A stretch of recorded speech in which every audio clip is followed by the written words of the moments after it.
Beadle and Tatum went on a mutant hunt. That's what we call it. Geneticists dress up in their safari gear, and they go off deep into the jungle to come back with mutants.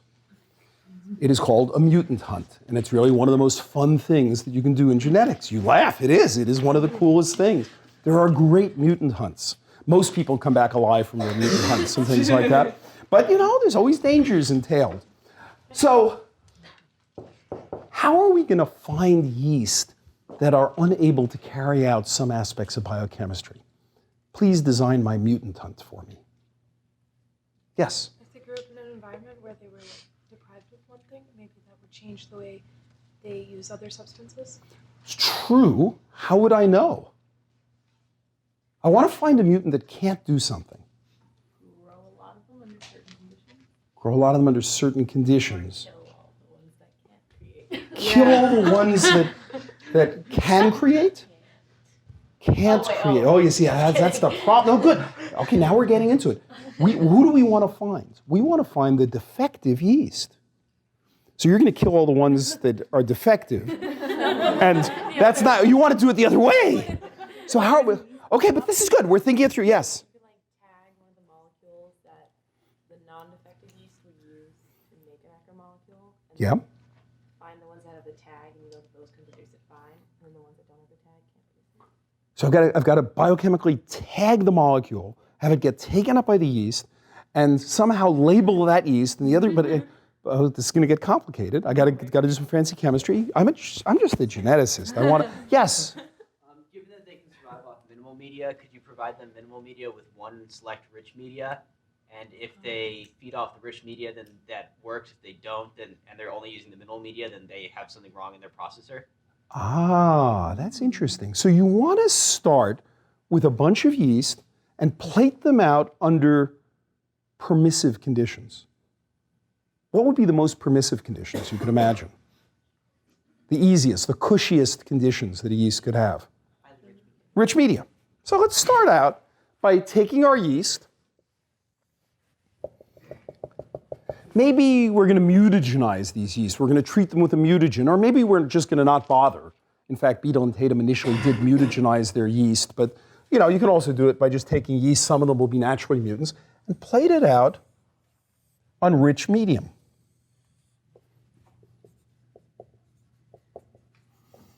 Now, many of these guys, and they'll grow up and make colonies, many of these guys are perfectly normal wild type yeast, but some of these guys, you're telling me, are now defective. They're unable to produce something they need. But why can they grow? Because it's rich medium. How do we find out who's defective? Well, it's on this plate. It's in the agar in the plate. How do I stop that? So what do you want to do? So, how are we going to just technically? What am I going to do? Remove just one element from the rich media in the next generation. Well, why don't we go to town and just remove them all? How about just put them on a plate with minimal medium? Now, how do I get each of these colonies onto a plate with minimal medium? What kind of technology? Turns out there's an advanced technology. I mean, you can use actually, vision-containing robots and things like that, but actually the original technology was the toothpick. So you would sterilize a bunch of toothpicks in an autoclave.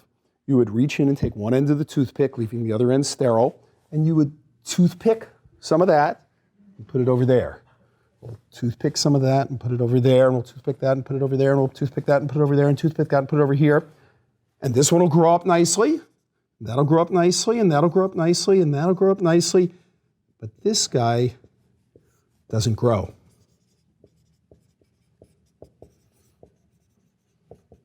Why doesn't it grow?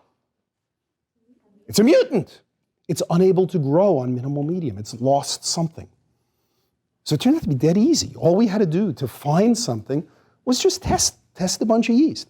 When Beadle and Tatum did this, they had no idea how frequently they would find it. And they tested and tested and tested. And on number 299, they found one that was unable to grow on minimal medium. That wasn't so bad. It's just toothpicks, right?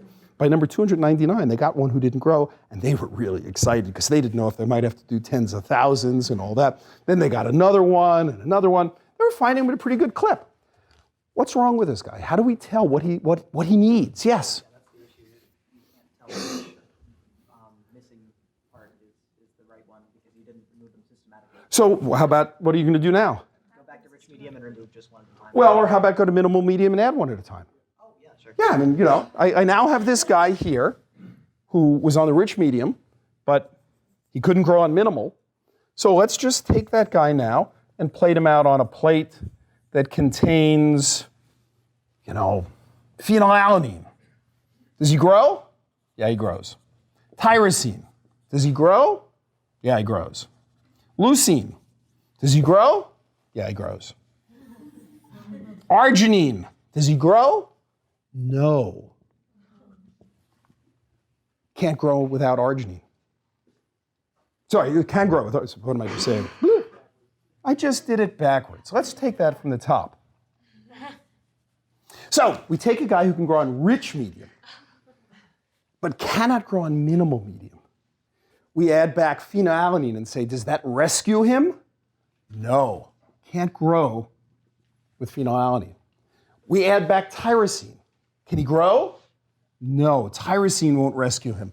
Leucine won't rescue him, but arginine rescues him. Add back arginine, that yeast can grow. That was the defect. Inability to make its own arginine. And if you go through a whole bunch of different amino acids and other things, actually the first one that Beadle and Tatum found needed vitamin B6. That was the mutant, the 299th guy. It turned out vitamin B6 was what was needed. But they went through and you can find them that are rescued by phenylalanine, rescued by tyrosine, rescued by arginine, and you can make a big mutant collection of all sorts of mutants who can't grow without arginine, all sorts of mutants who can't grow without tyrosine. And that big mutant collection, just by transferring it and figuring it out, is an amazing biochemical resource. We call guys who can grow on minimal medium prototrophs. Can grow on minimal medium. Proto meaning basic. Prototrophs can grow just fine on minimal medium, but some guys need help. Yeast strains that need some help, the word for help is auxo, auxiliary, things like that. Auxotrophs. Auxotrophs need help. They require a supplement. So, what can we call this mutant? This is an auxotroph. It's an auxotroph for arginine. It's an arginine auxotroph. That's what that is. We've just found us an arginine auxotroph because arginine is what rescues that. That was exciting.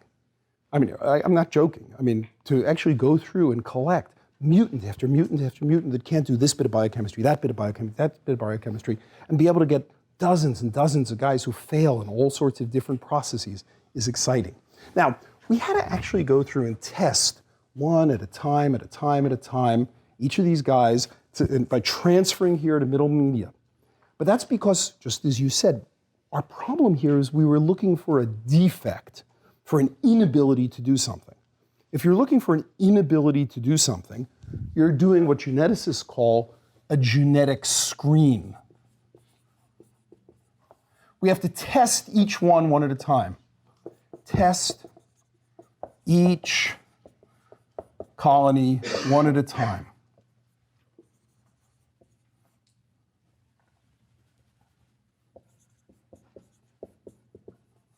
If we want to look for the loss of an ability. Suppose we wanted, though, to look for a yeast that had gained an ability, a yeast that could now grow when normal yeast couldn't grow. Maybe we have an antibiotic that kills yeast, and I could try to find yeast that can grow in the presence of that antibiotic, that antifungal drug. How would I do that? Sorry? Just put it in the medium. That actually turns out to be a piece of cake, right? Because really dead easy. If I want to find something that a mutant that has gained an ability, like for example, is drug resistant. Geneticists love this kind of thing. We take a plate.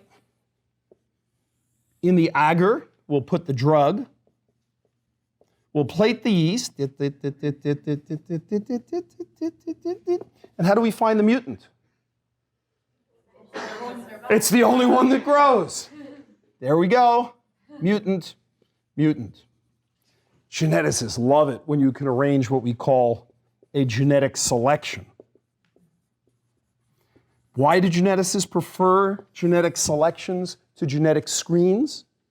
Because we geneticists are lazy. It's much easier to let the organism do the work, right? Okay. So that's a mutant hunt. All right, before we go on, test yourself on this question about going on a mutant hunt.